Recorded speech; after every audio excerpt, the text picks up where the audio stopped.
গল্পকথন by Kallol চ্যানেলে আজকে আপনারা শুনছেন জেমস নরম্যান হল এবং চার্লস নর্ডফের লেখা মিউটিনি অন দ্য বাউন্টি এর বাংলা অনুবাদ বাউন্টিতে বিদ্রোহ, আজ তৃতীয় এপিসোড।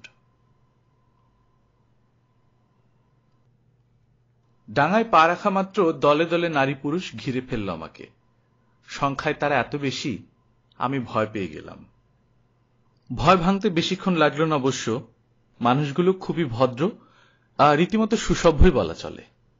ওদের চোখে মুখে অপার বিস্ময় আর আমাকে স্বাগত জানানোর আকুতি ছাড়া অন্য কোনো অনুভব নেই।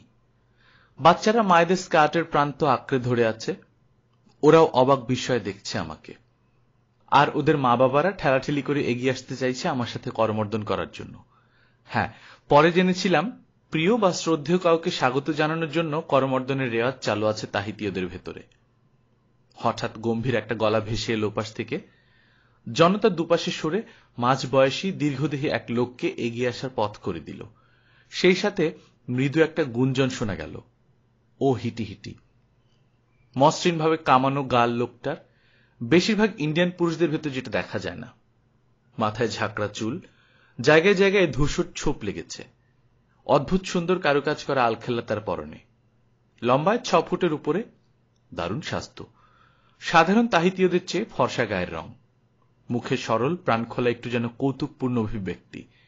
প্রথম দর্শনেই বুঝতে পারলাম এ লোক সাধারণ কেউ নয়, নিশ্চয়ই কোনো গোত্রপতি কিংবা গোত্রপতি পরিবারের সদস্য। এগিয়ে এলো সে, দুহাতে আমার দু কাঁধ ধরে আমার গালে নাক ঠেকিয়ে লম্বা করে শ্বাস টানল কয়েকবার। ব্যাপারটার আকস্মিকতায় প্রথমে হকচকিয়ে গেলেও একটু পরেই বুঝতে পারলাম এ এক ধরনের অভিবাদন জানানোর রীতি। ক্যাপ্টেন কুক যার নাম দিয়েছিলেন নাক ঘষা। আমাকে ছেড়ে দিয়ে লোকটা তার প্রশস্ত বুকের উপর আঙুল ঠেকিয়ে ভাঙা ভাঙা ইংরেজিতে বলল, আমি হিটি হিটি, তুমি মিডশিপম্যান, কি নাম? আরো একবার বিস্মিত হওয়ার পালা আমার। ইংল্যান্ড থেকে হাজার হাজার মাইল দূরে প্রায় অসভ্য এই ইন্ডিয়ানদের দেশে ইংরেজি কথা শুনবো স্বপ্নেও কল্পনা করিনি। কয়েক মুহূর্ত কোনো কথা জোগাল না আমার মুখে। হিটি হিটি আবার প্রশ্নটা করল, কি নাম? বিয়াম, জবাব দিলাম আমি। বিয়াম বিয়াম। সন্তুষ্ট ভঙ্গিতে মাথা ঝাঁকাতে ঝাঁকাতে উচ্চারণ করল হিটি হিটি। এদিকে জনতার মুখে মুখে প্রতিধ্বনিত হতে শুরু করেছে, বিয়াম বিয়াম। দীর্ঘদিন ধরে যে জিনিসের জন্য আমার প্রাণ আকুল হয়ে উঠেছে সে জিনিস চাইলাম। বললাম, একটু খাওয়ার পানি দিতে পারো আমাকে? হিটি হিটি চমকে উঠে আমার হাত ধরল। চিৎকার করে চারপাশের লোকেদের দিকে তাকে কি একটা নির্দেশ দিল। অমনি ব্যস্ত সমস্ত ভঙ্গিতে কয়েকজন ছুটল দ্বীপের ভেতরের দিকে। হিটি হিটি আমার হাত ধরে সৈকতের ঠিক পেছনে একটা খোলা এক চালার কাছে নিয়ে গেল। কয়েকজন তরুণী দ্রুত একটা মাদুর পেতে দিল। বসলাম আমরা পাশাপাশি। একটু পরেই যারা ছুটে চলে গিয়েছিল তারা ফিরে এলো।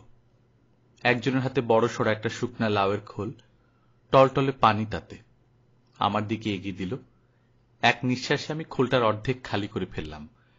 এরপর একজন একটা ডাব কেটে এনে দিল। প্রথমবারের মতো আমি স্বাদ নিলাম দক্ষিণ সাগরীয় এলাকার এই শীতল মিষ্টি মদের। বড় একটা পাতা বিছিয়ে দেওয়া হলো পাশে। কয়েকজন তরুণী পাকা কলা এবং আরো কয়েক রকমের ফল এনে রাখলো তার উপর। হিটি হিটি আমার দিকে তাকিয়ে বলল, খাও। লোভীর মতো ফলগুলোর উপর ঝাঁপিয়ে পড়তে যাব এমন সময় একটা উল্লসিত চিৎকার ভেসে এলো সৈকতের দিক থেকে। ঘাড় ফেরাতেই দেখলাম বাউন্টির বড় নৌকাটা এগিয়ে আসছে ফেনাময় ঢেউয়ের মাথায় নাচতে নাচতে। ব্লাই বসে আছেন তার পেছন দিকে। লাফ দিয়ে উঠে দাঁড়ালো হিটি হিটি। ও পারাই, সবিস্ময়ে চিৎকার করল সে। ব্লাই শব্দটা তার অনভ্যস্ত উচ্চারণ যন্ত্রের হাতে পড়ে পারাই হয়ে গেছে দেখে বেশ মজা পেলাম আমি। একটু পরে আবার সে বসল আমার পাশে, বলল, তুমি, আমি, তাইও? হ্যাঁ। আমি কিছু বলার আগেই সে আবার উঠে দাঁড়ালো, ছুটল সৈকতের দিকে। নৌকাটা পৌঁছে গেছে তীরে। আমি উঠে গেলাম তার পেছন পেছন। সবার আগে হিটি হিটি অভ্যর্থনা জানালো ব্লাইকে, যেন কতদিনের পরিচিত দুজন। ব্লাইয়ের মুখেও দেখলাম পরিচিতের হাসি। হিটি হিটি, প্রৌঢ় তাহিতীয় লোকটার কর্মর্দন করতে করতে ব্লাই বললেন, একদম আগের মতোই আছো। পাকা চুলগুলো না থাকলে বুঝতেই পারতাম না তোমার বয়স বেড়েছে। হাসলো হিটি হিটি। হ্যাঁ, 10 বছর, অনেক সময়। তুমি মোটা হয়েছ পারাই। এবার হাসার পালা ক্যাপ্টেনের। আসো আসো, হিটি হিটি বলে চলল। অনেক শুয়োর খাও। ক্যাপ্টেন টুট কই? শিগগির আসবে তাহিতিতে? বাবার কথা জিজ্ঞেস করছো? অবাক চোখে ব্লায়ের দিকে তাকালো হিটি হিটি। ক্যাপ্টেন টুট তোমার বাবা? হ্যাঁ, তুমি জানতে না? কয়েক মুহূর্ত বিস্ময় ভঙ্গিতে দাঁড়িয়ে রইল ইন্ডিয়ান গোত্রপতি। তারপর অদ্ভুত এক খুশিতে উজ্জ্বল হয়ে উঠল তার মুখ। হাত উঁচু করে জনতাকে চুপ করতে বলে উদাত্ত স্বরে ভাষণ দিতে লাগল। ব্লাই পাশেই দাঁড়িয়েছিলেন। এক ফাঁকে আমার কানে কানে বললেন, সবাইকে বলে দিয়েছি ক্যাপ্টেন কুকের মারা যাওয়ার খবরটা যেন ইন্ডিয়ানদের না জানায়। তুমিও খেয়াল রেখো, মুখ ফসকে কখনো বলে ফেলো না যে কুক নেই। আমি কুকের ছেলে, এই কথাটা ওদের বিশ্বাস করাতে পারলে আমাদের কাজটা সহজ হবে। ব্লায়ের কথা যে কতখানি সত্য তা একটু পরেই বুঝতে পারলাম। হিটি হিটির ভাষণ শেষ হতেই গুঞ্জন উঠল সমবেত তাহিতীয়দের ভেতর। উত্তেজিত ভঙ্গিতে কথা বলছে সবাই। অদ্ভুত কৌতূহল এবং বিস্ময়ের সঙ্গে তাকাচ্ছে ব্লাইয়ের দিকে। বুঝলাম ওদের চোখে ক্যাপ্টেন কুকের ছেলে মানে ছোটখাটো দেবতা বিশেষ। ক্যাপ্টেন কুক নিজে তাহলে কি ছিলেন সহজেই অনুমান করতে পারলাম। এখানে সুযোগ পেয়ে আমি মিস্টার ব্লাইকে জানালাম হিটি হিটি আমার তাইও হতে চেয়েছে। চমৎকার, ও এখানকার বড়সড় একজন গোত্রপতি। ওকে তাইও হিসেবে পেলে অনেক সহজ হয়ে যাবে তোমার কাজ। ইন্ডিয়ান লোকটার দিকে ফিরে তাকালেন তিনি। হিটি হিটি? হ্যাঁ পারাই। মিস্টার বিয়াম বলল তুমি আর ও নাকি তাইও হয়েছ? মাথা ঝাঁকালো হিটি হিটি। আমি বিয়াম তাইও? বেশ বেশ, মিস্টার বিয়াম আমাদের দেশের এক গোত্রপতির ছেলে। তোমাদের জন্য নানা রকম উপহার নিয়ে এসেছে ও। বিনিময়ে আমি চাই তোমার বাড়িতে রাখবে ওকে। যে কয়দিন আমরা এখানে আছি ও তোমাদের ভাষা শিখবে, লিখে নেবে। তাহলে ভবিষ্যতে যেসব ব্রিটিশ নাবিক এখানে আসবে তারা তোমাদের সাথে তোমাদের ভাষাতেই কথা বলতে পারবে। বুঝেছ আমার কথা? কোনো জবাব না দিয়ে আমার মুখোমুখি দাঁড়ালো হিটি হিটি। বিশাল এক থাবা বাড়িয়ে ধরে মৃদু হেসে বলল, তাইও? হ্যাঁ। আমরা হাত মেলালাম। তক্ষুনি একটা কেন জলে ভাসানো হলো আমার সব মালপত্র বাউন্টি থেকে নিয়ে আসার জন্য। সেই রাত থেকে আমি ঘুমাতে লাগলাম আমার নতুন বন্ধু মাহিনা এবং আহনু গোত্রের প্রধান এবং ফারারই মন্দিরের বংশানুক্রমিক প্রধান পুরোহিত হিটি হিটিতে আতুয়াই ইরি হাওয়ের বাড়িতে। তীরে কিছু সময় কাটিয়ে জাহাজে ফিরে গেলেন ব্লাই। আমার হাত ধরে নিজের বাড়ির পথে এগোলো আমার তাইও। পয়েন্ট ভেনাস হয়ে দ্বিতীয় একটা লম্বা অর্ধচন্দ্রাকার সৈকত ঘুরে পূব দিকে কিছু দূর যাওয়ার পর সাগর তীরে সবুজ ঘাসে ছাওয়া এক টুকরো জমির উপর হিটিহিটির বাড়ি। তীর থেকে কয়েকশো গজ মাত্র দূরে ছোট্ট একটা প্রবাল প্রাচীর খোলা সাগর থেকে আড়াল করে রেখেছে জায়গাটাকে। প্রবাল প্রাচীর আর সবুজ জমিটুকুর মাঝখানে একটা লেগুন। উষ্ণ নীল জল সেখানে, বাতাসের মতো পরিষ্কার। গভীরতা 2 কি 3 ফ্যাদম হবে খুব বেশি হলে। হিটিহিটির বাড়িটা চমৎকার। অবশ্যই 8-10টা তাহিতীয় বাড়ির তুলনায়। লম্বায় 60 ফুট মতো, চড়ায় 20 ফুট।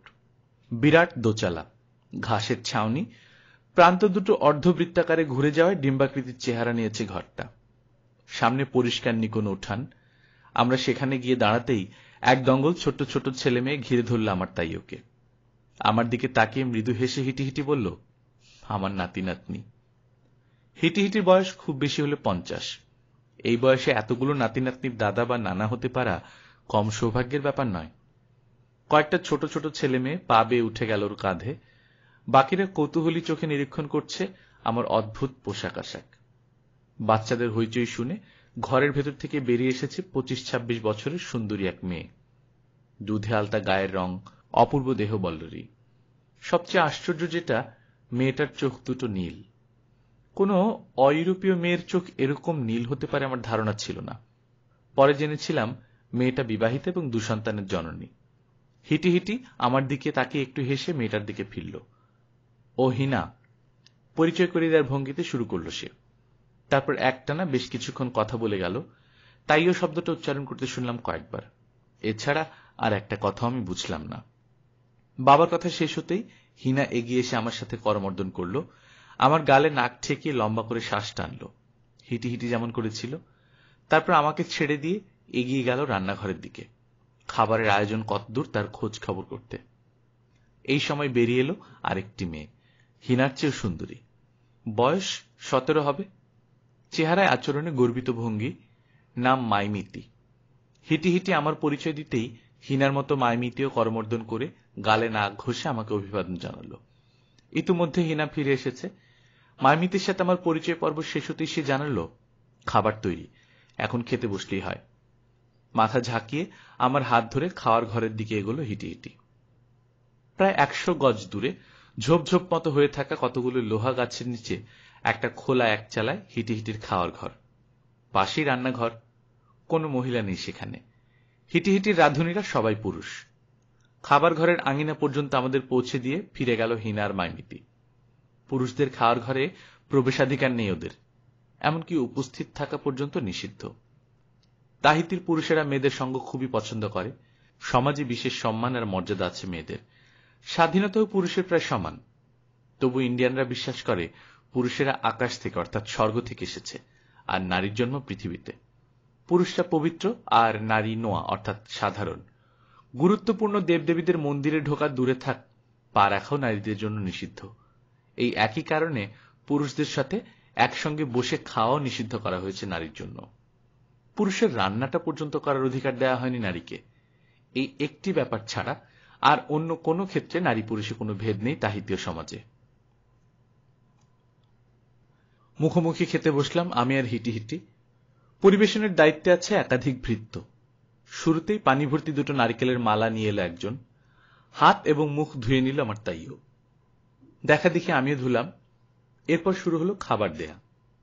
প্রথম পরিবেশিত হলো ঝলসানো মাছ, সঙ্গে রান্না করা কলা।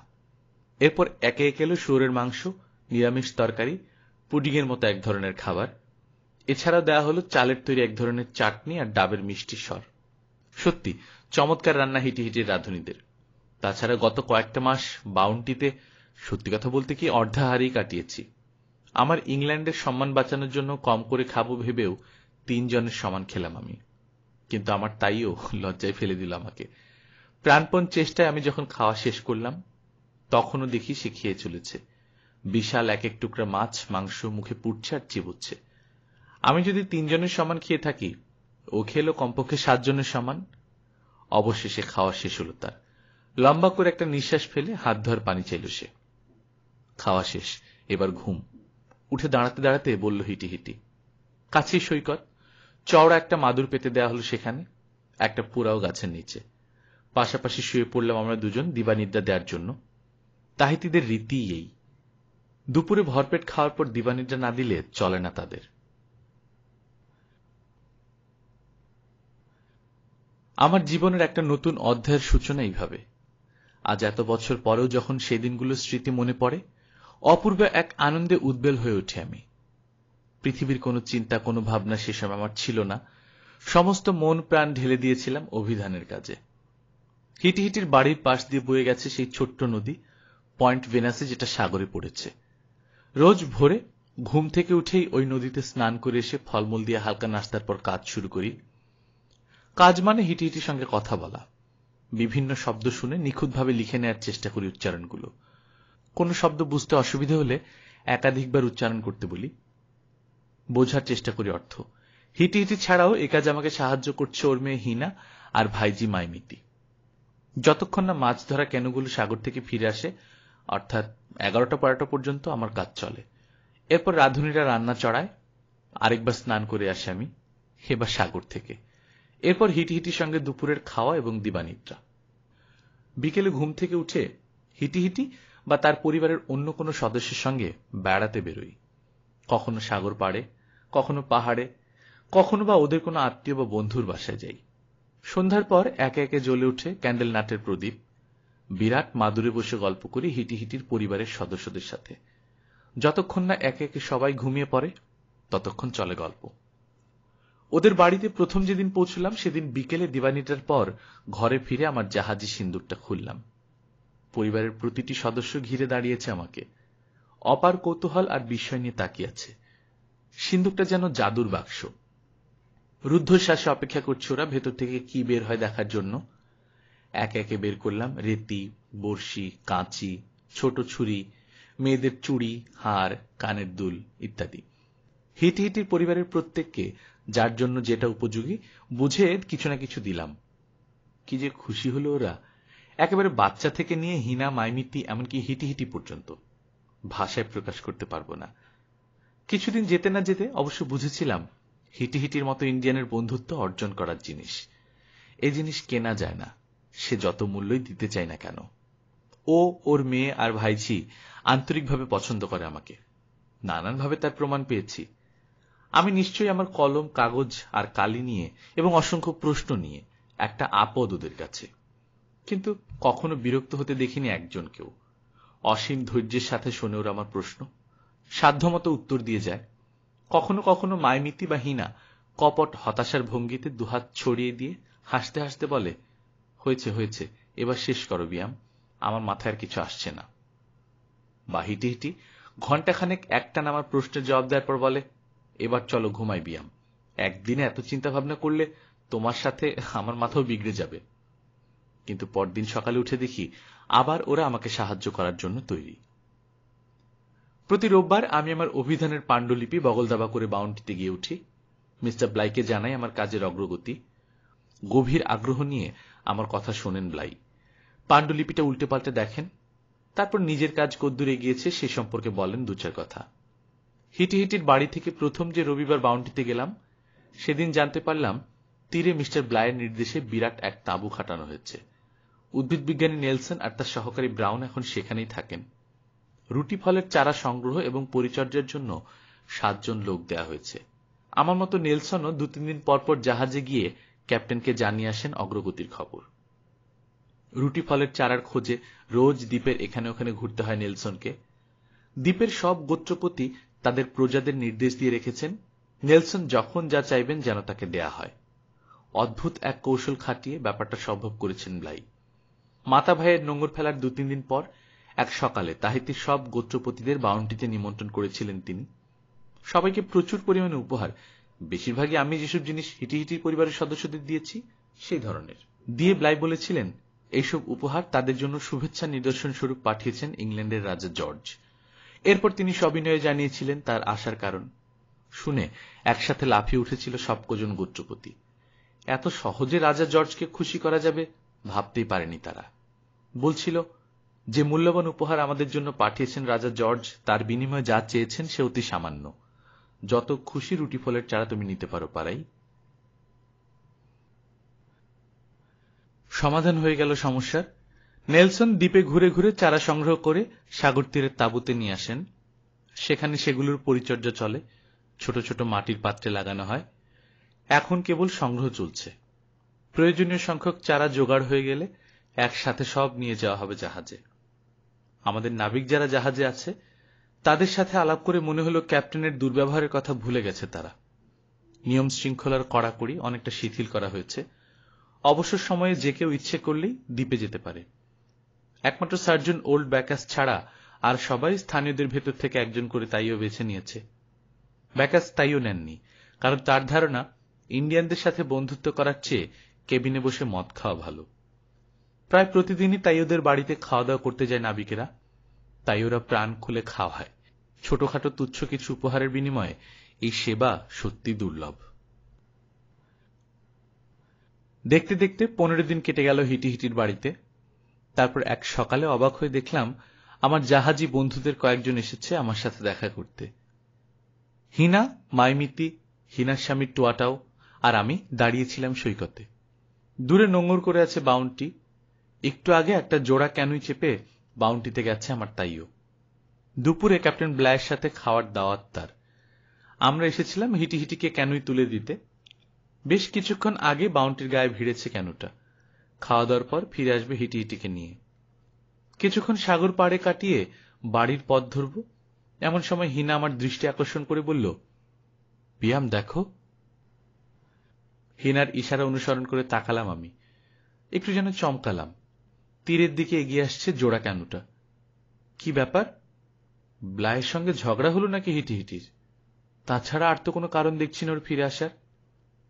একটু পরে অবশ্য উদ্বেগ দূর হলো। ক্যানুটা আধা আধি পথ আসতে খেয়াল করলাম দাড়িরা ছাড়াও সাদা চামড়ার 3 জন মানুষ বসে আছে ওটার পেছন দিকে। আরেকটু এগিয়ে আসার পর চিনতে পারলাম শ্বেতাঙ্গ 3 জনকে, ক্রিশ্চিয়ান, গোলন্দাজ পেকোভার আর কি আশ্চর্য, আমাদের ওল্ড ব্যাকাস। ইন্ডিয়ানদের সাথে সময় কাটানোর চেয়ে কেবিনে বসে মদ খাওয়াটাই যার কাছে ভীষণ ভালো মনে হয়, সেই ওল্ড ব্যাকাস। অবশেষে তীরে ভিড়ল কেন, সবার আগে লাফ দিয়ে নামলেন সার্জন। কাঠের পা টেনে টেনে ছুটে এসে জড়িয়ে ধরলেন আমাকে। বিয়াম, প্রথমে তো তোমাকে চিনতেই পারিনি। ইন্ডিয়ানদের পোশাক পরে একেবারে ইন্ডিয়ান হয়ে গেছে কদিনেই। তারপর দিনকাল চলছে কেমন? এই তো। তা আপনি হঠাৎ এত কষ্ট করে ডাঙায়? হ্যাঁ, ক্রিশ্চিয়ান আর পেকোভারকে আসতে দেখে ভাবলাম আমিও এক চক্কর ঘুরে যাই। অনেকদিন তোমাকে দেখি না, দেখে যাই, সেই সাথে টেনেরিফের মদ 2-1 বোতল খাইয়েও যাই। কই পেকোভার, বোতলগুলি নামাও। ক্রিশ্চিয়ান এসে এগিয়ে করমর্দন করল আমার সাথে। আমি হিনা, মাইমিতি ও হিনার স্বামীর সাথে পরিচয় করিয়ে দিলাম ওর। ওল্ড ব্যাকাস এবং পেকোভারের সাথেও পরিচয় করিয়ে দিলাম। এরপর হিনার নেতৃত্বে হিটিহিটির বাড়ির দিকে এগোলাম আমরা। ভৃত্য শ্রেণীর এক লোক মদের বোতলগুলো নিয়ে আসতে লাগলো পেছন পেছন। হাঁটতে হাঁটতে একটা ব্যাপার লক্ষ্য করলাম। মাইমিতি একটু পরপরই আড় চোখে দেখছে ক্রিশ্চিয়ানকে। ক্রিশ্চিয়ানও একই ভঙ্গিতে তাকাচ্ছে মাইমিতির দিকে। অবশেষে হিটিহিটির শীতল বারান্দায় গিয়ে বসলাম আমরা। হিনা গিয়ে রাঁধুনিদের রান্না চড়ানোর নির্দেশ দিয়ে এলো। পথে আসতে আসতে ও জানিয়ে দিয়েছে নতুন অতিথিরা কেউ না খেয়ে ফিরতে পারবে না। বসতে না বসতে ভৃত্যের কাছ থেকে একটা বোতল নিয়ে খুলে ফেললেন ব্যাকাস। বলেছিলেন বটে বোতলগুলো এনেছেন আমাকে খাওয়াবেন বলে, কিন্তু সময় মতো দেখা গেল আমার কথা মনেই নেই সার্জনের। দীর্ঘ এক চুমুক দিয়ে বোতলটা তিনি এগিয়ে দিলেন পেকোভারের দিকে। হিনার স্বামী তৃষিত দৃষ্টিতে তাকিয়েছে দেখে পেকোভার একটা চুমুক দিয়ে ওর দিকে এগিয়ে দিল বোতলটা। একটু পরেই দ্বিতীয় এবং তৃতীয় বোতলটাও খোলা হলো। রান্না হতে কিছু সময় লাগবে, তাই ওদের ইচ্ছা মতো মদ খাওয়ার সুযোগ দিয়ে আমি, ক্রিশ্চিয়ান, মাইমিতি আর হিনা বেরোলাম নদীর পাড় থেকে হেঁটে আসার জন্য। আবার শুরু হলো ক্রিশ্চিয়ান এবং মাইমিতির চোরা দৃষ্টি বিনিময়। পাশাপাশি হাঁটছি আমরা। হঠাৎ খেয়াল করলাম 4 জন নয়, 2 জন আছি, আমি আর হিনা পাশাপাশি। কোথায় গেল আর 2 জন? ঘাড় ফিরিয়ে দেখলাম আমাদের খানিকটা পেছনে হাত ধরাধরি করে আসছে ক্রিশ্চিয়ান আর মাইমিতি। এখন আর চোরা চোখে নয়, সরাসরি তাকাচ্ছে একজন আরেকজনের দিকে। আমার সঙ্গে চোখাচোখি হতেই হাসল ক্রিশ্চিয়ান, বলল, প্রত্যেক নাবিকের একজন মনের মানুষ থাকা দরকার। আমার এতদিন ছিল না, এবার পেয়েছি। মাইমিতির সাথে পরিচয় হওয়ার পর থেকে সুযোগ পেলেই আমাদের সাথে দেখা করতে চলে আসে ক্রিশ্চিয়ান। আসলে আমাদের সাথে তো নয়, আসে মাইমিতির সাথে দেখা করতে। ভাষার ব্যবধান সত্ত্বেও ঘন্টার পর ঘন্টা দুজন একসাথে কাটায়, হাত ধরাধরি করে ঘুরে বেড়ায় সৈকতে, পাহাড়ে, বনে। কিছুদিনের ভেতর সবাই মাইমিতির প্রেমিক হিসেবে মেনে নিল ওকে। যখনই তীরে আসে মাইমিতি এবং অন্যদের জন্য কিছু না কিছু উপহার নিয়ে আসে ক্রিশ্চিয়ান। সে কারণে সবাই ওকে খুব পছন্দ করে। সত্যি কথা বলতে কি, ওর জন্য অধীর আগ্রহে অপেক্ষা করে। মাইমিতি তো বটেই, অন্যরাও। এভাবে প্রায় কেটে গেল 1 মাস। তারপর এক রাতে আমি তখন ঘুমিয়ে হঠাৎ কাঁধে কারো আলতো স্পর্শ পেয়ে জেগে উঠলাম। ক্যান্ডেল নাটের প্রদীপ জ্বলছে ঘরের ভেতর। সৈকতে এসো বিয়াম, একটা কথা বলবো তোমাকে, ফিসফিস করে বলল ক্রিশ্চিয়ান। চোখ রোগড়ে ঘুম তাড়াতে তাড়াতে চললাম ওদের পেছন পেছন। নারকেলের ছোবড়া জ্বালিয়ে বড়সড় একটা আগুন তৈরি করা হয়েছে সৈকতে। সদ্য ধরে আনা মাছ ঝলসানো হচ্ছে তাতে। চারপাশে মাদুর বিছিয়ে গোল হয়ে বসেছে হিটিহিটির পরিবার। নিচু স্বরে আলাপ করছে ওরা। অবাক হলাম না আমি। না, এত রাতে খাওয়ার আয়োজন করতে দেখে নয়। খাওয়া বা ঘুমানোর কোনো সময়সূচি নেই তাহিতীয়দের। সাগর থেকে মাছ ধরে আনার পরপরই সাধারণত খাওয়ার আয়োজন হয়, সে সকাল হোক কি দুপুরে কিংবা মাঝরাতে। আমি অবাক হলাম আমাকে ডাকা হয়নি দেখে। একটা নারকেল গাছের গুড়িতে হেলান দিয়ে বসল ক্রিশ্চিয়ান। মাইমিতি বসল ওর এক পাশে, অন্য পাশে আমি। নিঃশব্দে পেরিয়ে গেল কয়েকটা মিনিট। তারপর হঠাৎ ক্রিশ্চিয়ান বলল, ওল্ড ব্যাকাস মারা গেছে বিয়াম। হায় ঈশ্বর, কি বলছো তুমি? কখন? কাল রাতে। সম্ভবত বিষাক্ত মাছ খেয়েছিল। টেটিয়ারোয়া থেকে ক্যানু ভর্তি মাছ নিয়ে এসেছিল কয়েকজন ইন্ডিয়ান। তাদের কাছ থেকে 50 পাউন্ডের মতো মাছ কিনেছিলাম আমরা। একমাত্র তোমাদের মেসকেই কালই মাছ দেয়া হয়েছিল। রাতে খাওয়ার কিছুক্ষণ পরপরই বমি করতে শুরু করে তোমার মেসমেটরা। হেওয়ার্ড, নেলসন আর মরিসন 6 ঘন্টা মৃত্যুর সাথে পাঞ্জা লড়ে বেঁচে গেছে কোনো মতে, কিন্তু বুড়ো সার্জন পারেনি। ক্যাপ্টেনের নির্দেশে আমি এসেছি তোমাকে জানাতে। হ্যাঁ ঈশ্বর, আবার উচ্চারণ করলাম আমি। ভোরে ওকে কবর দেওয়া হবে, তোমাকে থাকতে বলেছেন মিস্টার ব্লাই। পয়েন্ট ভেনাসে তাকে কবর দেয়া হলো 20 বছর আগে ক্যাপ্টেন কুক যেখানে মানমন্দির স্থাপন করেছিলেন তার কাছেই। ইন্ডিয়ানরা কবর খুঁড়ে দিল আমাদের হয়ে। অবশেষে নামানো হলো ওল্ড ব্যাকাসের কফিন। ব্লাই পবিত্র বাইবেল থেকে পাঠ করলেন মৃত আত্মার শান্তির উদ্দেশ্যে।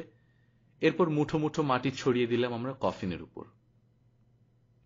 ওল্ড ব্যাকাসের মৃত্যুর পরপরই আবার তিরিক্ষ হয়ে উঠল ব্লাইয়ের মেজাজ।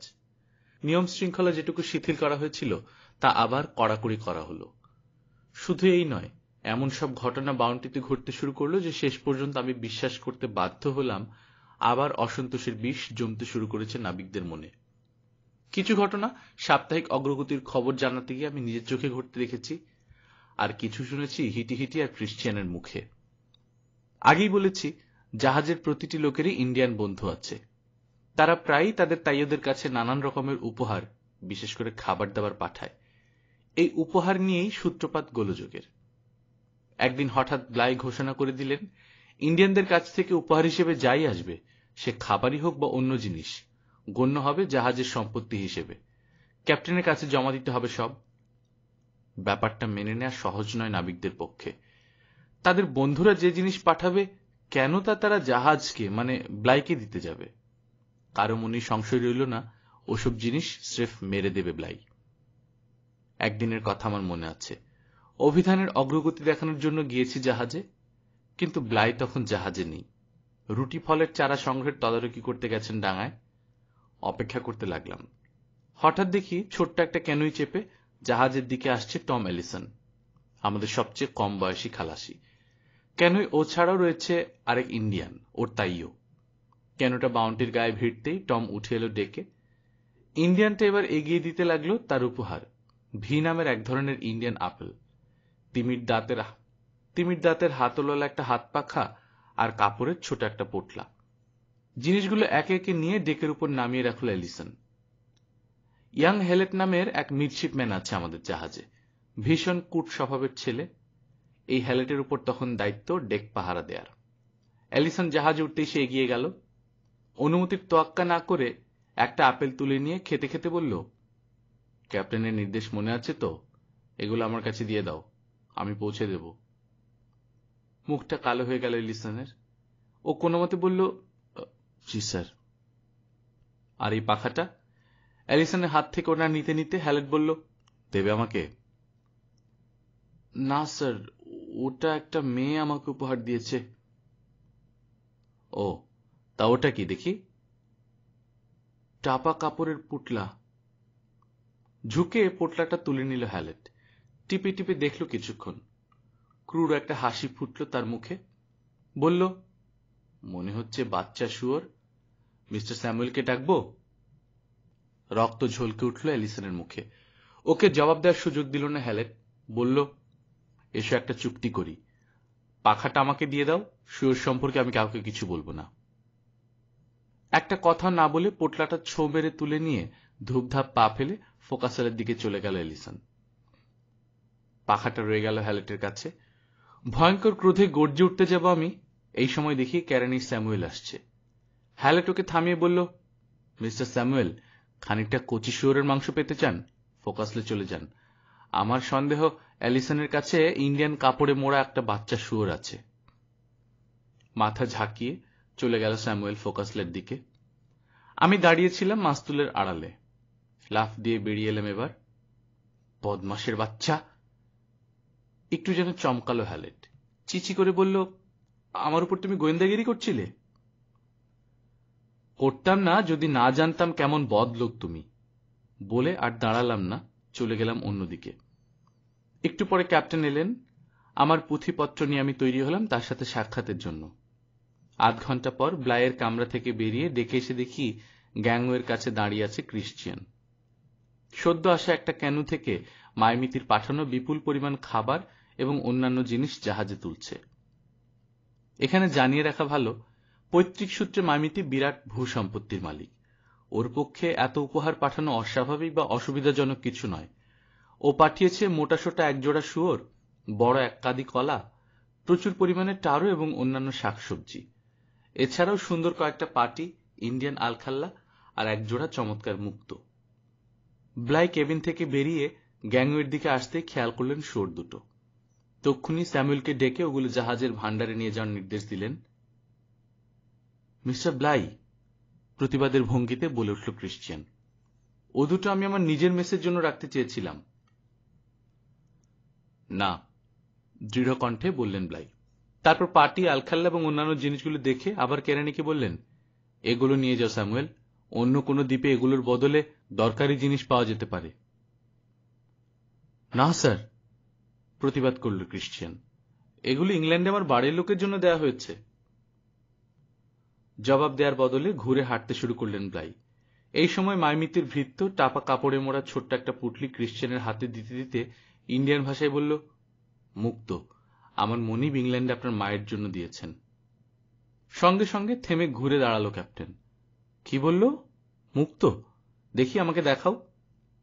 নিঃশব্দে টাপা কাপড়ের পুটলিটা খুলে দেখালো ক্রিশ্চিয়ান। নিখুঁত আকৃতির বড় বড় দুটো মুক্ত। বিস্ময়ের অস্ফুট একটা ধ্বনি বেরুল স্যামুয়েলের গলা দিয়ে। এমন মুক্ত জীবনে দেখেনি সে। এক মুহূর্তে ইতস্তত করে ব্লাই বললেন, স্যামুয়েলকে দাও ও দুটো। ফ্রেন্ডলি দ্বীপপুঞ্জে মুক্তর খুব কদর, অনেক জিনিস পাওয়া যাবে এগুলোর বিনিময়ে। স্যার, আমার মায়ের জন্য দেয়া হয়েছে ওগুলো, সাপের মতো শীতল গলায় বলল ক্রিশ্চিয়ান। স্যামুয়েলকেও দুটো দাও, আবার বললেন ব্লাই। না। অতি কষ্টে নিজেকে শান্ত রেখে জবাব দিল ক্রিশ্চিয়ান। তারপর আচমকা মুক্তধারা হাত দুটো মুঠো করে চলে গেল। ক্যাপ্টেনের হাত দুটো একবার মুষ্টিবদ্ধ হচ্ছে, একবার খুলছে। কেরানের দিকে তাকালেন তিনি, যেন কিছু বলবেন। শেষ পর্যন্ত অবশ্য কিছু না বলেই চলে গেলেন কেবিনের দিকে।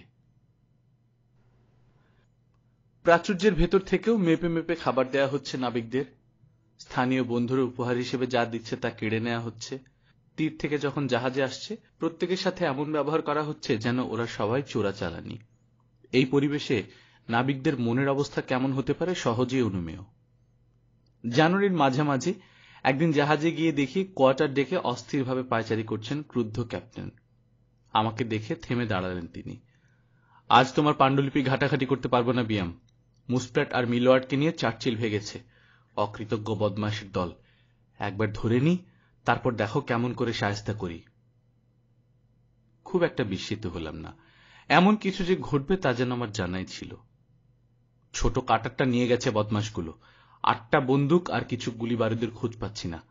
একটু আগে খবর পেলাম দ্বীপের ওপাশে এক নির্জন সৈকতে কাটার ফেলে রেখে একটা দেশি পালতোলা ক্যানুই চেপে টেতিয়ারোয়ার দিকে গেছে ওরা।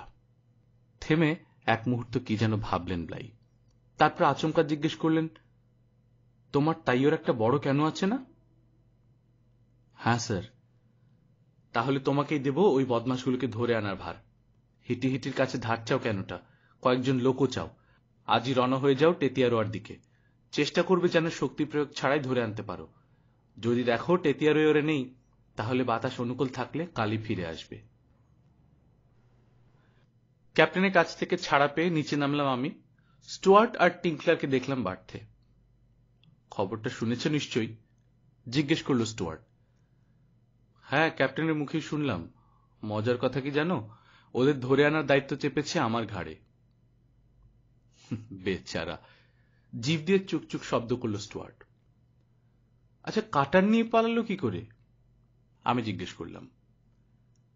ডেক পাহারায় ছিল হেওয়ার্ড। বেটা গর্ধব ঘুমিয়ে পড়েছিল। ভোরে উঠে দেখে কাটার নেই, আর 3 জন নাবিকও নেই। ব্লাই যে কি খ্যাপা খেপেছিল যদি দেখতে। 1 মাস ওকে শিকলে আটকে রাখার নির্দেশ দিয়েছে। ঘণ্টাখানেকের ভেতর হিটিহিটির বাড়িতে পৌঁছে গেলাম আমি। বাড়িতেই পেলাম ওকে। ক্যাপ্টেনের হয়ে ওর বড় ক্যানুটা ধার চাইলাম।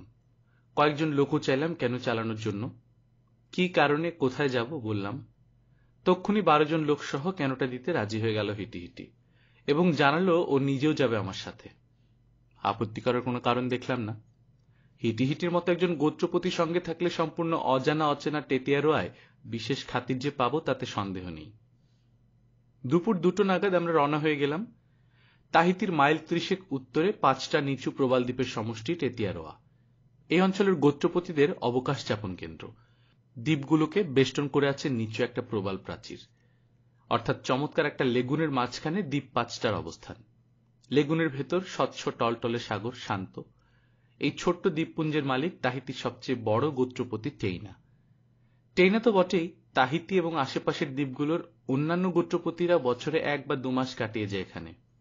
অভিজাত পরিবারের কেউ অসুস্থ হলে স্বাস্থ্যোদ্ধারের জন্য এখানে নিয়ে আসা হয়। খুবই দ্রুতগামী হিটিহিটির ক্যানোটা। গতি কমপক্ষে ঘন্টায় 12 নট, মানে বাউন্ডারির প্রায় দ্বিগুণ। 2.5 ঘন্টাও লাগলো না আমাদের টেটিয়ারোয়া লেগুনে পৌঁছতে। দেখতে দেখতে ছোট ছোট ক্যানো আর নগ্নদেহী সাঁতারুর দল ঘিরে ধরল আমাদের। একটু চটপটে আর বয়স্ক একজনকে লক্ষ্য করে আমার হয়ে হিটিহিটি প্রশ্ন করল, পিরিতেনের 3 জন সাদা মানুষ ওদের দ্বীপে এসেছে কিনা, আর যদি এসে থাকে তাহলে তারা কোথায়? লোকটা জবাব দিল, হ্যাঁ, 3 জন সাদা মানুষ এসেছিল, তবে বেশিক্ষণ থাকেনি। আরো সাদা মানুষ পিছু ধাওয়া করে আসতে পারে ভেবে চলে গেছে। সে 2-3 ঘন্টা আগের কথা। কোথায় গেছে জানো নাকি? হিটিহিটি জিজ্ঞেস করল। না, তবে দেখলাম পশ্চিম দিকে গেল। আমার মনে হয় এই নিয়তে গেছে ওরা, পাশ থেকে এক সাঁতারু বলে উঠল। হতে পারে, তাহিতির পশ্চিম তীরেও যেতে পারে। সন্ধ্যা হতে বিশেষ বাকি নেই, বাতাসও পড়ে আসছে ধীরে ধীরে। দক্ষিণ সাগরীয় অঞ্চলের বৈশিষ্ট্যই, শেষ বিকেল থেকে বাতাস পড়তে থাকে আর সন্ধ্যা হতে হতে থেমে যায় একেবারে। তাছাড়া চার্চিল আর তার 2 সঙ্গীর গন্তব্য নিশ্চিতভাবে জানা যাচ্ছে না। সব দিক বিবেচনা করে হিটিহিটি বলল, রাতটা টেটিয়ারোয়ায় কাটিয়ে দিই, কি বলো বিয়াম? কাল ভোরে বাতাস উঠলে আবার রওনা হওয়া যাবে। এর চেয়ে ভালো প্রস্তাব আর হতে পারে না। সুতরাং রয়ে গেলাম টেটিয়ারোয়ায়। প্রবাল দ্বীপে সে রাতটার কথা আমি জীবনে ভুলব না। আগেই বলেছি, টেটিয়ারোয়া এই অঞ্চলের গোত্রপতিদের অবকাশ যাপন কেন্দ্র। সে কারণে বছরের প্রায় সব সময় কোনো না কোনো গোত্রপতি এখানে থাকে। কখনো কখনো একসাথে 3-4 জনও থাকে। এখন আছে 3 জন, হিটিহিটি আসায় হয়েছে 4 জন। আমাদের থাকার ব্যবস্থা হলো পৈনো নামের এক বিখ্যাত যোদ্ধার বাসায়। পৈনো এসেছে স্বাস্থ্যোদ্ধারের জন্য।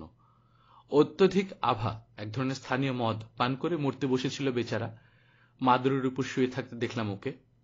নড়াচড়ার ক্ষমতা নেই বললেই চলে। গায়ের চামড়া তুতের মতো নীল। দেখে আমার দম বন্ধ হওয়ার অবস্থা। হিটিহিটি অবশ্য বলল, মাসখানেকের মধ্যে পুরোপুরি সুস্থ হয়ে উঠবে। পৈনোর সেবা শুশ্রূষার জন্য এসেছে ওর বেশ কয়েকজন আত্মীয়। এক তরুণী আছে তাদের ভেতর, অপূর্ব সুন্দরী, তাইয়াপুর নামকরা ভেটিয়াটোয়া পরিবারের মেয়ে সে। 2 বৃদ্ধা মহিলা আছে তার দেখাশোনা করার জন্য। খাওয়ার সময় দূর থেকে এক পলক দেখলাম মেয়েটাকে। এরপর দেখতে ইচ্ছে হওয়া সত্ত্বেও রাতে হেইভার আগে ওকে আর দেখা পেলাম না। হেইভা এক ধরনের বিনোদনমূলক অনুষ্ঠান। সন্ধ্যার পর বেড়াতে বেরোলাম আমি আর হিটিহিটি। নারকেল বিথির মাঝ দিয়ে কিছুক্ষণ হাঁটার পর দূর থেকে ভেসে এলো ঢাকের আওয়াজ। আরো কিছু দূর এগিয়ে দেখতে পেলাম মশালের আলো। আমার তাই ওর হাঁটার গতি দ্রুত হয়ে গেল। সামনের বিরাট এক টুকরো সমতল ফাঁকা জায়গার এক প্রান্তে ঘষে ঘষে 4 কোণা করা প্রবালের টুকরা সাজিয়ে একটা মঞ্চ মতো তৈরি করা হয়েছে। তার সামনে বসে আছে কমপক্ষে 200-300 দর্শক। নারকেল পাতার মশাল জেলে উজ্জ্বল আলোকিত করে তোলা হয়েছে জায়গাটা। আমরা যখন সেখানে পৌঁছলাম তখন 2 ভাড়, স্থানীয় ভাষায় ফাতা, অভিনয় কুশলতার প্রমাণ দিয়ে বিদায় নিচ্ছে। হাসির ঝড় বয়ে যাচ্ছে দর্শকদের ভেতর। হিটিহিটিকে দেখে পথ করে দিল কিছু দর্শক। মঞ্চের একেবারে সামনে গিয়ে বসলাম আমরা। ভাড় 2 জন নেমে যাওয়ার পর মঞ্চে উঠল 6 জন তরুণী, সঙ্গে 4 ঢুলি। ঢোলের তালে তালে নাচতে লাগলো তারা। অদ্ভুত অঙ্গভঙ্গি, কোনোটা তো রীতিমতো অশ্লীল মনে হলো। হিটিহিটি আমার কানে কানে জানালো, জমির উর্বরা শক্তি বাড়ানোর জন্য এই নাচ নাচা হয়। অবশেষে শেষ হলো 6 তরুণীর উন্মাদ উদ্দাম নৃত্য। মঞ্চ এখন শূন্য। আমার তাইও বলল, এবার নাকি সম্পূর্ণ অন্য এক ধরনের নাচ হবে। দর্শকদের মাঝ দিয়ে এগিয়ে গেল নাচের দ্বিতীয় দলটা, 2 জনের দল। প্রতিটি মেয়ের সঙ্গে 2 জন করে বৃদ্ধা আর একজন ঘোষক। ঘোষকেরা একে একে উচ্চকণ্ঠে ঘোষণা করতে লাগলো নর্তকীদের নাম এবং পদবি। এক এক করে মঞ্চে উঠল 2 জন মেয়ে। বৃদ্ধারা রইল নিচে। একই রকম সাজসজ্জা করেছে 2টি মেয়ে। তুষার ধবল টাপা কাপড়ের পোশাক, মাথায় টামাও নামের বিচিত্র এক ধরনের সাজ, হাতে ছোট ছোট হাত পাখা, অদ্ভুতভাবে বাঁকানো সেগুলোর হাতল। শুধুই না, নানা ধরনের স্থানীয় প্রসাধনী মেখে উজ্জ্বল করা হয়েছে চোখ, গাল, ত্বক, মোট কথা সৌন্দর্য। দ্বিতীয় মেয়েটা মঞ্চে উঠতে একটু যেন থমকালাম আমি। সেই মেয়েটা পৈনোর আত্মীয়া। অভিজাত ইন্ডিয়ানরা সচরাচর যেমন হয়, সাধারণের চেয়ে 1 মাথা উঁচু। সন্ধ্যায় খাওয়ার সময় এক পলক দেখে বুঝতে পারিনি ওর সৌন্দর্য। এখন পারলাম। অপূর্ব মুখশ্রী আর দেহের গঠন। দক্ষ কোনো শিল্পীর হাতে গড়া যেন। এমন রূপ ইউরোপীয় মেয়েদের মধ্যেও খুব কমই দেখা যায়।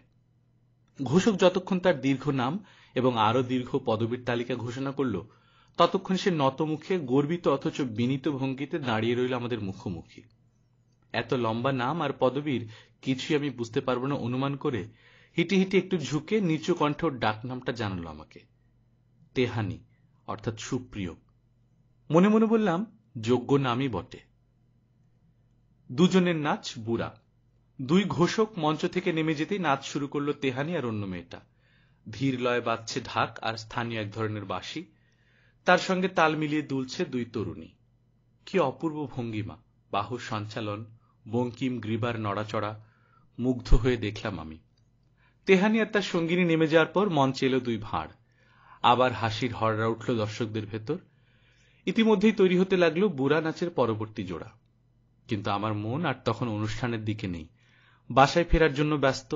নিশ্চিত জানে নাচ শেষে সেখানেই গেছে তেহানি। অনুষ্ঠান শেষ হওয়ার আগেই প্রায় জোর করে হিটি হিটিকে উঠিয়ে নিয়ে ফিরে এলাম পৈনুর বাসায়। কিন্তু তেহানিকে দেখার সৌভাগ্য আর হল না। দুই বৃদ্ধার পাহারায় আলাদা একটা ঘরে শুয়ে পড়েছে সে। সূর্যোদয়ের ঘণ্টা দুয়েক পর আমরা রওনা হলাম টেতিয়ারোয়া থেকে। সেদিনই দুপুরে মিস্টার ব্লাইকে জানালাম আমাদের অভিযানের ফলাফল। পরবর্তী 3 সপ্তাহ পলাতকদের কোনো খোঁজ পাওয়া গেল না। তারপর নিজেরা এসে ধরা দিল তারা।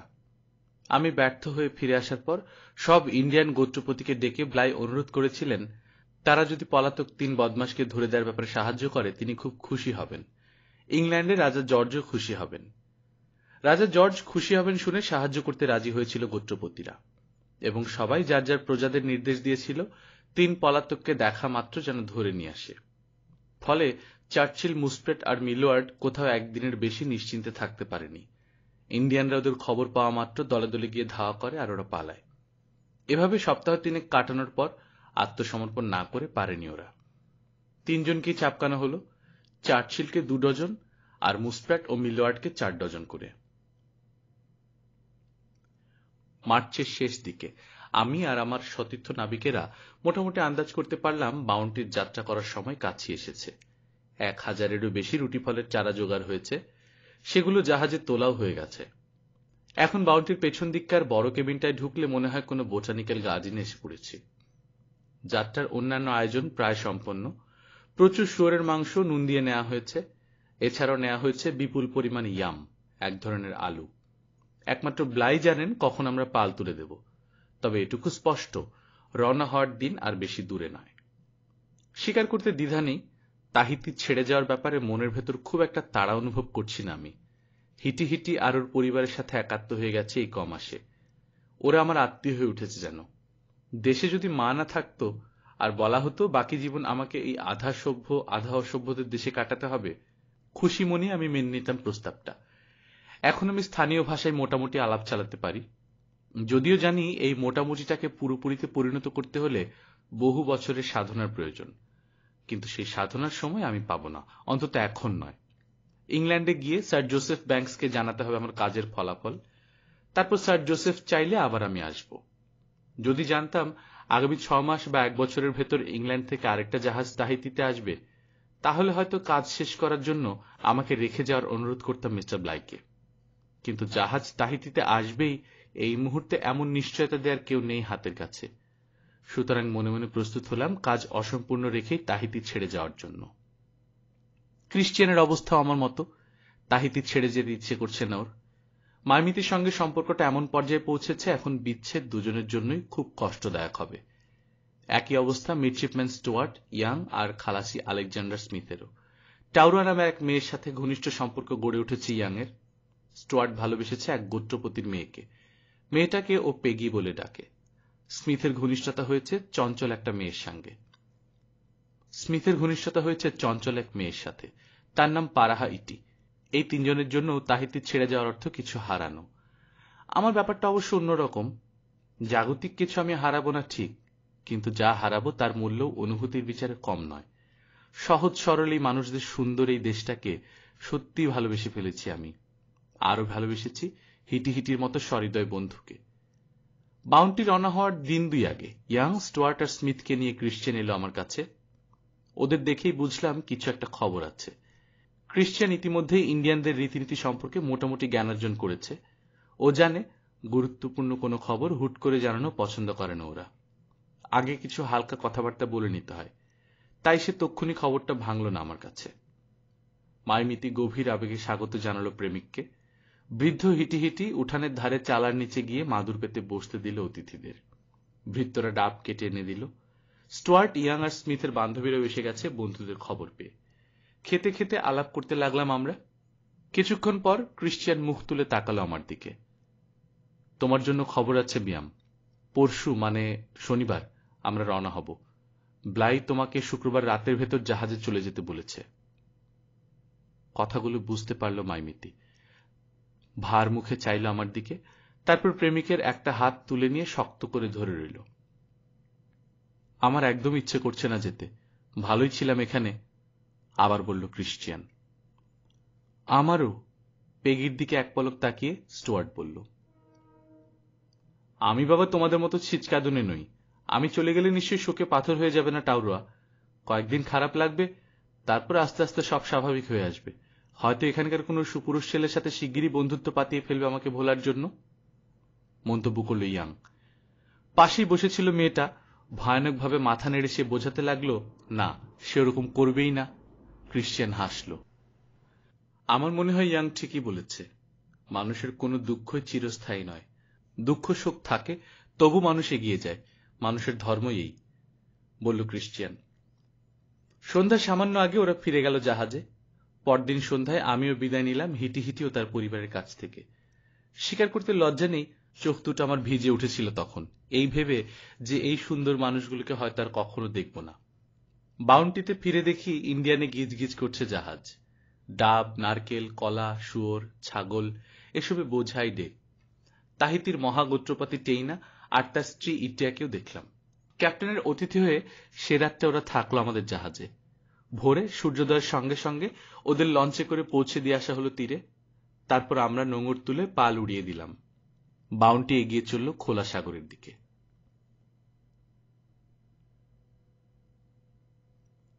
গল্পকথন বাই কল্লোল চ্যানেল আপনি শুনছিলেন বাউন্টিতে বিদ্রোহ 3য় এপিসোড। আপনারা যারা গল্পকথন বাই কল্লোল চ্যানেলকে সাবস্ক্রাইব করেননি, সাবস্ক্রাইব করে নেবেন। গল্প ভালো লাগলে বন্ধুদের সাথে শেয়ার করবেন। যদি ফিনান্সিয়ালি স্পন্সর করতে চান সেক্ষেত্রে patreon.com/কল্লোল এই লিঙ্কে গিয়ে আপনারা প্যাট্রোনাইজ করতে পারেন। ভালো থাকবেন, আশেপাশের লোকজনকে ভালো রাখবেন। টাটা।